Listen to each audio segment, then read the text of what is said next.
Stelios was an average salmon who lived in the Mississippi River. Stelios daydreamed of his parents and him getting captured in the fishing net, and Stelios fitting through a hole in the net, but his parents are still captured. As you can see, life as a fish isn't always the easiest. Stelios had a hard time growing up with only his uncle Reuben. Reuben treated Stelios like a son, but it wasn't the same, as he fondly remembered his father Mercos and his mother Atelia, who loved him dearly and were desperately trying to escape the fisherman's net with no avail. Reuben taught Stelios how to live a humble and careful life. He taught Stelios how to avoid fishermen and their nets and hooks, which Reuben called traps. Reuben also taught Stelios how to escape the clutches of larger fish. Stelios and Reuben lived in a school of salmon that was governed by Hardin the elder. Stelios was interested in the wisdom that Hardin brought to the school and would often have long conversations with him. One night Stelios was asleep with one eye open, always on the guard from larger fish and from fishermen, when he had a nightmare. He could vividly see an ocean of fish and other creatures with a blackness enveloping them. He pictured the animals suffering and dying from this void of blackness. Out of nowhere, Stelios envisioned a ruby that burned like fire held in the mouth of a lionfish. The very next thing Stelios remembered was Reuben waking him up to go search for some breakfast. Stelios thought about his nightmare all day long and couldn't make sense of it. After Stelios had enough of thinking about it all day and evening long, he decided to consult his uncle about the nightmare. Stelios tells Reuben about his nightmare, and Reuben tells Stelios that he should talk to Hardin about it. The next morning, Stelios tells Hardin about his nightmare. Hardin says that Stelios had revealed his own destiny in his nightmare. He said he had heard tales of a lionfish with a ruby of fire that lives in the deepest cave of the ocean. He said the adventure would be extremely dangerous,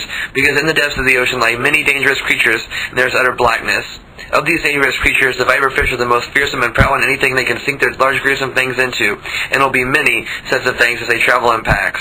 Hardin tells Stelios that he has in his possession a crystal that glows in the deepest, darkest places, and he wants to give it to him to guide him through the darkness on his journey. He then tells Stelios that he must meditate on this and try to guide him on his way, because right then, neither of them knew how to get to the deepest, darkest part of the ocean.